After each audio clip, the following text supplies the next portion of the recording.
Hello, my name is Yihan. I am the man new desk anchor. And I'm Yan-Hee, the co-anchor. Good evening and welcome to our special report From Emission to Efficient, the future of sustainable logistics. Over the past decade, the global logistics industry has faced a double challenge. On one side, environmental pressure from climate change. The transport sector accounts from around 24% of global greenhouse gas emissions, with logistics being a major contributor. On the other side, market and consumer pressure. Customers now expect faster deliveries while also demanding greener, more responsible operations. That's right, Yihan. Tonight, we're diving into Rough and Sari's 2024 research, a comprehensive review of the latest global progress in green transportation and logistics, covering innovative technologies, sustainable business models, policy frameworks, consumer behavior, and real-world success stories. We'll summarize their main findings, examine which arguments we agree with, highlight where we disagree, and discuss the real-world feasibility of their recommendations. The research problem is clear. Traditional logistics systems rely on fossil fuels, producing high emissions while failing to fully leverage the emissions gain that new technology can bring, particularly in last mile delivery, route optimizations, and energy management. The methodology used was a systematic narrative literature review. The research team searched three major databases, Scopus, Web of Science, and Google Scholar, for peer-reviewed studies published in the past 10 years. They applied strict selection criteria, including a focus on studies directly related to green logistics, sustainable transportation, and zero-emission freight, and included both developed and emerging economies. Their key findings include technology, electric vehicle, hydrogen fuel cells, biodiesel, artificial intelligence, the Internet of Things, and blockchain can significantly cut emissions while reducing costs. The second one, models, multimodal transport, circular logistics, and collaborative distribution outperform traditional logistics in both efficiency and environmental impact. The third one, policy. International agreements like the Paris Agreement, national regulations, and local low emission zone policy are driving green adoptions. Last one, consumer. More customers are willing to pay extra for carbon neutral delivery options. Now, we will invite three experts to discuss with us. The first one is the Dr. Tan, environmental technology researcher, and the second one, Dr. Ma, logistics industry executive, and the last one, Dr. Ng, government policy advisor.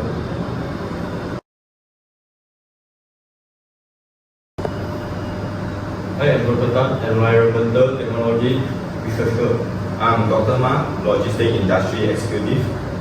I'm Dr. Ng, Government Policy Advisor.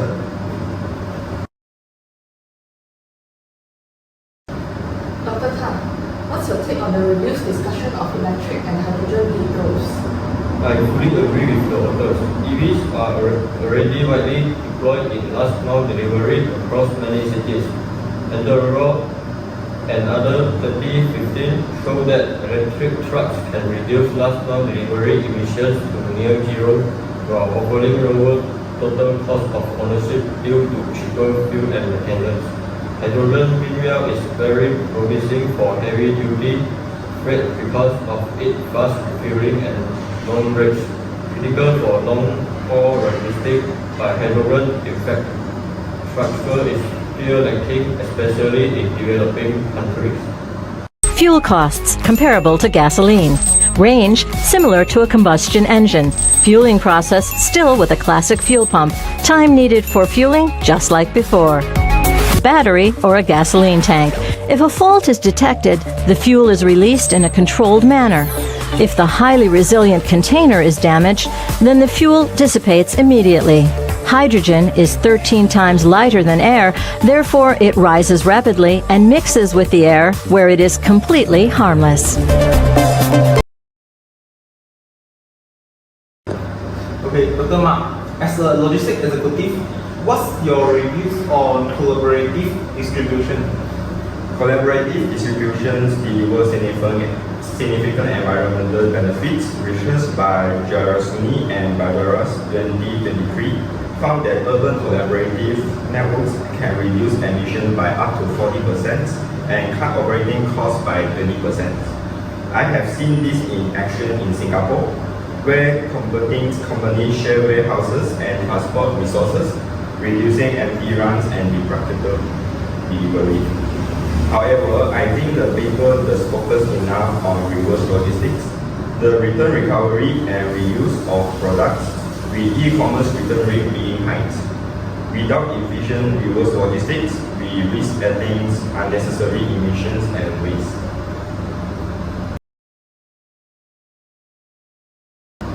Dr. Ng, can policy really drive large-scale industry transformation?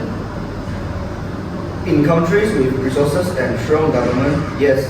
For example, Germany, Mobility Strategy 2030, set clear low emission zone policy and offer purchases, subsidies and tax incentives, enabling companies to upgrade fleet faster. But in developing nations, it's much more complex. Small and medium-sized logistic companies often lack capital and financing options. Without subsidies, they simply cannot afford to invest in EVs or AI system. This is a real-world barrier the paper doesn't fully explore.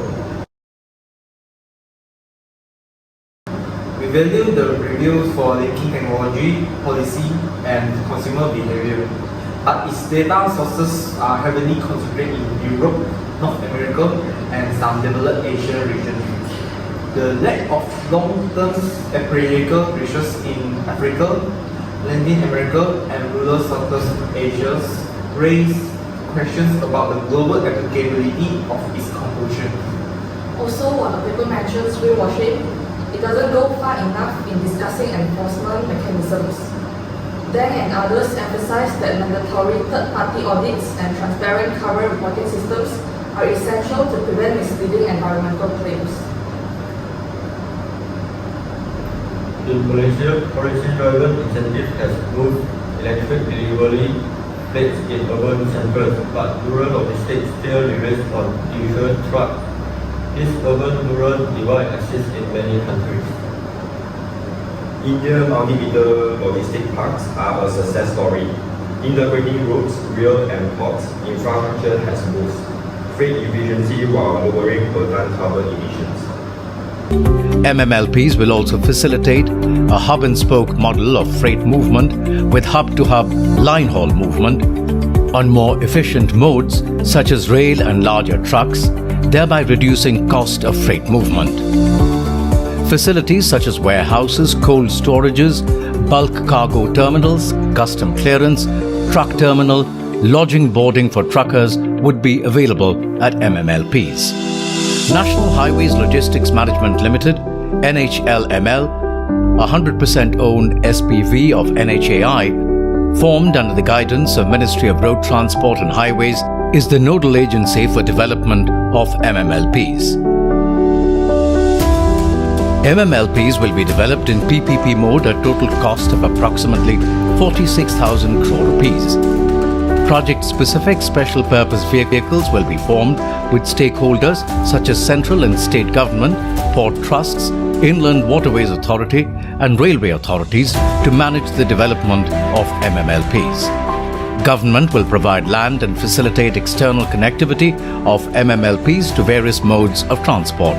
Private investors will develop and operate the MMLPs. MOUs have been signed with agencies such as National Industrial Corridor Development Corporation Limited. And in Germany, strict low emission zones have pushed companies to adopt EVs faster than the market alone allowed.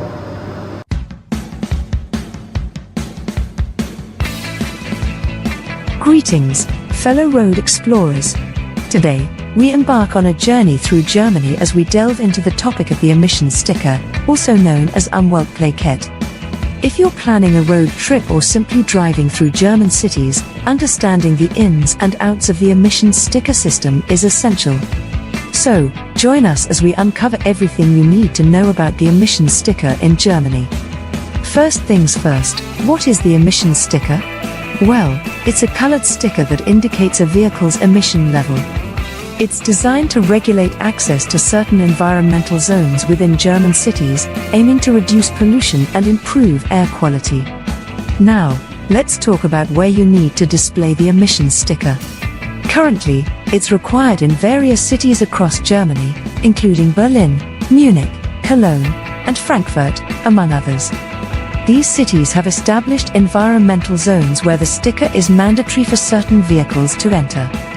In some cities, such as Stuttgart, there is even a diesel ban in place, which restricts the entry of older diesel vehicles that do not meet certain emission standards. It's crucial to be aware of these regulations and the specific requirements of each city you plan to visit. Now, let's discuss which emission sticker you need and when. The sticker comes in 3 different colors: green, yellow, and red. The color indicates the vehicle's emission level, with green being the cleanest and most environmentally friendly. To determine which emission sticker you need, you will have to consider your vehicle's Euro emission standard. Each standard corresponds to a specific sticker color. For instance, vehicles meeting the Euro 6 standard are eligible for the green sticker. Now, let's address the concept of roads with exceptions. In some environmental zones, there are certain roads or areas that have exceptions or specific rules regarding the emissions sticker requirements. It's important to familiarize yourself with these exceptions to ensure compliance while driving. To purchase the emissions sticker, you can visit the official website of the Federal Ministry of Transport and Digital Infrastructure. The cost of the sticker is around €6 to €12, depending on where you purchase it. Delivery time can vary, so it's advisable to allow a few weeks for processing and shipping. Once you receive your emissions sticker, the next step is to properly apply it. The sticker should be affixed to the inside of the windshield on the lower right corner, ensuring it is clearly visible from the outside. Now, let's address the consequences of not complying with the emissions sticker requirements. If you enter an environmental zone without the appropriate sticker or with an incorrect sticker, you may face fines and penalties. Authorities use surveillance cameras and other methods to enforce these regulations, so it's crucial to adhere to the requirements. Sustainable logistics isn't optional, it's essential to addressing climate change and staying competitive. But technology alone is just a tool. The real drivers of change are coordinated policy, strategy investments, and active public participation. Rough and Saris review gives us a roadmap. The different regions must adapt strategies to their own economic and infrastructure realities. This has been from emission to efficiency. Thank you for watching.